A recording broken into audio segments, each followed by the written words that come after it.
안녕하세요, 시청자 여러분. 인생향기입니다. 오늘은 남편에게 처참히 버림받았지만 힘든 상황에서도 보란 듯이 성공한 한 여성의 사연을 읽어드리겠습니다. 안녕하세요. 저는 서울에 사는 50대 김지연이라고 합니다. 저는 평범한 주부였습니다. 남편과 함께 작은 반찬 가게를 운영하며 하루하루 성실하게 살아왔어요. 새벽부터 일어나 반찬을 만들고 손님을 맞이하며 가족을 위해 헌신하며 살아왔습니다. 저는 제 삶이 영원히 이렇게 평온할 줄 알았습니다.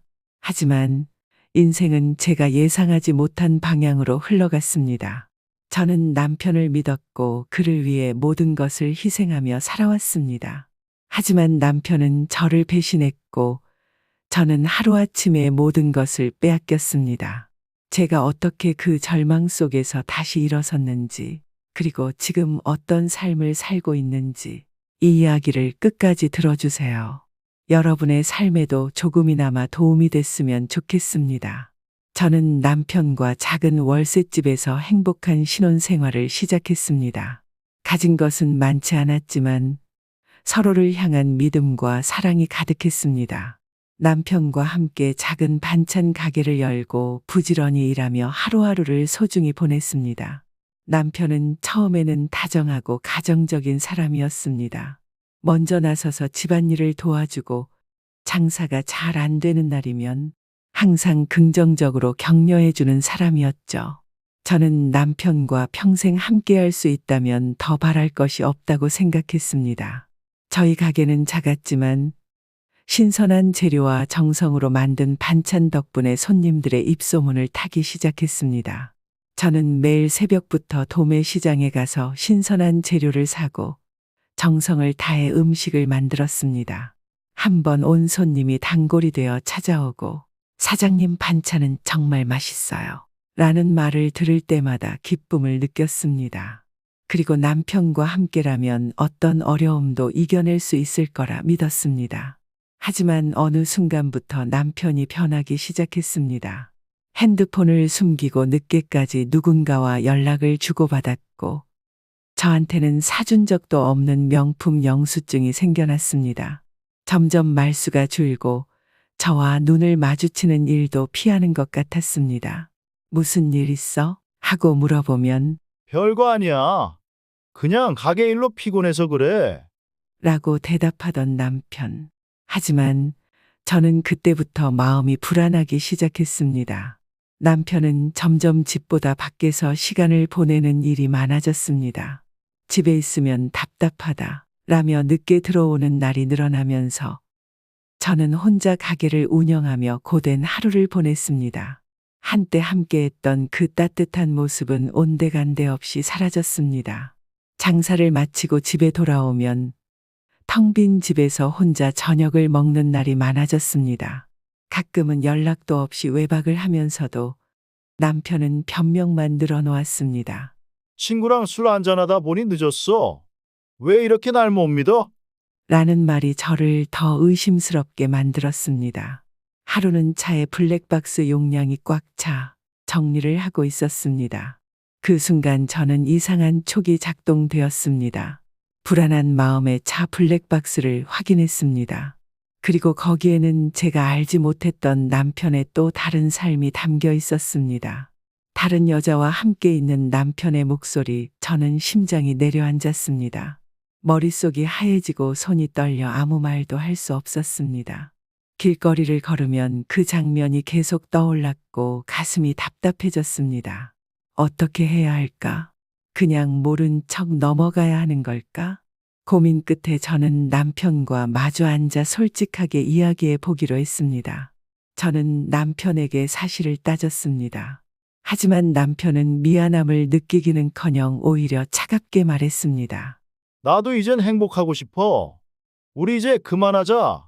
각자 갈 길 가자. 그 말과 함께 남편은 저와 딸을 내몰았습니다. 저를 사랑한다고 했던 남편이 너무나도 차가운 사람이 되어 있었습니다. 이제 너랑 사는 게 지쳤어. 솔직히 말하면 다른 사람을 좋아하게 됐어. 그만하자. 너무나도 뻔뻔한 얼굴로 말하는 남편을 보며 그동안 제가 믿어왔던 모든 것이 무너지는 기분이 들었습니다. 그 와중에 남편은 가게를 몰래 팔아버렸고 하루아침에 저와 딸은 단숨에 갈 곳 없는 신세가 되었습니다. 절망 속에서 친정이 떠올랐지만 어머니는 병상에 계셔 저를 도울 수 없는 처지였습니다. 딸과 저는 한밤중에 길거리에 앉아 멍하니 서로를 바라보기만 했습니다. 딸은 눈물을 흘렸고 저는 아무 말도 할 수 없었습니다. 엄마, 우리 이제 어디서 살아? 딸의 울먹이는 목소리가 가슴을 후벼 팠습니다. 급한 대로 친구들에게 도움을 요청했지만 모두가 등을 돌렸습니다. 한때 친했던 사람들이 이제는 저와 거리를 두었습니다. 미안해, 나도 요즘 힘들어서 라는 말만 돌아왔습니다. 딸의 얼굴을 볼 때마다 가슴이 무너졌습니다. 돈이 없으면 사람도 없어지는구나. 현실의 차가운 벽이 저를 짓눌렀습니다. 저는 딸을 안고 길거리에서 한참을 울었습니다. 하지만 언제까지고 울고만 있을 수 없었습니다. 저는 딸을 바라보며 결심했습니다. 무엇이든 해야 한다. 살아남아야 한다. 저는 새벽부터 시장을 돌아다니며 남은 채소와 음식 재료를 얻어 작은 노점을 시작했습니다. 손이 얼어터지고 허리가 끊어질 듯 아팠지만 포기할 수 없었습니다. 딸을 위해서라도 끝까지 버텨야 했습니다. 차가운 겨울바람 속에서도 저는 길 한편에 자리를 잡고 작은 반찬을 팔기 시작했습니다. 처음에는 아무도 관심을 주지 않았지만 한 할머니가 다가와 반찬을 한 통 사갔습니다. 정말 맛있구나. 다음에 또 올게요. 그 한마디가 저에게 큰 희망이 되었습니다. 그 이후에 할머니의 추천을 받은 동네 사람들이 하나둘씩 찾아오며 제 반찬이 조금씩 유명해지기 시작했습니다. 정성을 담은 손맛 덕분에 손님들은 점점 늘어났습니다. 잠을 줄여가며 반찬을 만들어 팔았고 조금씩 돈이 모이기 시작했습니다. 하지만 여전히 형편은 넉넉하지 않았고 몸은 점점 지쳐갔습니다. 한숨도 쉴 틈 없이 저는 살아남기 위해 매일을 견뎌야 했습니다. 어느 날 저의 반찬을 사 먹던 한 단골 손님이 물었습니다. 이렇게 좋은 반찬을 더 많은 사람들에게 팔 생각은 없나요? 그는 여러 곳의 식당을 운영하는 사장이었고 저에게 투자를 제안했습니다. 저는 어렵게 모은 돈과 손님의 도움으로 작은 반찬 가게를 다시 열 수 있었습니다. 이번에는 더 많은 사람들이 찾아왔고 제 가게는 조금씩 커져갔습니다. 가게는 더 빠른 속도로 번창했고 한 곳을 추가적으로 더 확장할 기회도 찾아왔습니다. 저는 더 열심히 일하며 새로운 목표를 세웠습니다. 하지만 제가 성장할수록 과거의 기억이 떠올랐습니다. 남편의 배신, 무참히 버려졌던 날 길거리에 앉아 울던 딸의 모습. 저는 하루하루 악착같이 그렇게 살고 있었습니다. 문득 저는 남편의 소식이 궁금했습니다. 수소문 끝에 남편의 소식을 들을 수 있었습니다. 남편은 코인 투자 실패와 도박으로 모든 것을 잃고 방황하고 있었습니다. 친구, 지인도 남편에게 등을 돌렸고 남편과 외도를 한 여자는 이미 떠난 지 오래였습니다. 남편은 이제 갈 곳도 의지할 사람도 없었습니다. 어느 날 가게 앞에서 구걸하는 초라한 남자를 발견했습니다. 남루한 옷을 입고 손을 내밀고 있길래 몇천 원 주려고 했습니다. 그 순간 손을 자세히 보니 익숙한 손이었습니다. 바로 남편이었습니다. 저는 차가운 시선으로 그를 바라보았습니다. 남편은 저에게 흐느끼며 매달렸습니다. 여보, 나 좀 도와줘. 내가 잘못했어. 복수인가, 용서인가 저는 잠시 고민했습니다. 결국 저는 남편을 외면하고 제 가게로 돌아갔습니다.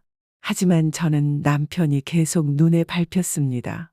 그래서 다시 남편을 불러 최소한 먹고 살 수 있는 마지막 기회를 주기로 했습니다. 친한 작은 공장의 사장을 찾아가 남편에게 허드렛 일이라도 맡길 수 있냐고 부탁했습니다. 하지만 남편은 자존심이 상하다며 그마저도 싫다고 기회를 버렸습니다. 나중에 들은 소식은 남편은 여전히 노숙 인생을 전전긍긍하며 다시 도박에 손을 댔고 더욱 깊은 나락으로 떨어졌다고 들었습니다. 그 후 저는 남편을 다시 찾지 않았습니다. 저의 반찬 가게는 더욱 성장했고 이제는 제법 여유 있는 부를 쌓을 수 있었습니다. 지금은 너무 행복합니다. 딸과 함께 따뜻한 집에서 행복한 미래를 꿈꾸며 살아가고 있습니다. 여러분도 절대 포기하지 마세요.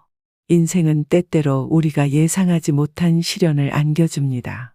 사랑했던 사람이 배신할 수도 있고 믿었던 사람들이 등을 돌릴 수도 있습니다. 하지만 중요한 건 그 순간에 주저앉느냐 다시 일어서느냐의 선택입니다. 저는 선택했습니다. 과거를 원망하며 살기보다 제 인생을 되찾고 더 나은 삶을 살기로요. 복수는 남을 무너뜨리는 것이 아닙니다. 나 자신이 더 잘 사는 것, 더 행복한 삶을 사는 것이 진정한 복수입니다. 저는 남편을 원망하지 않습니다.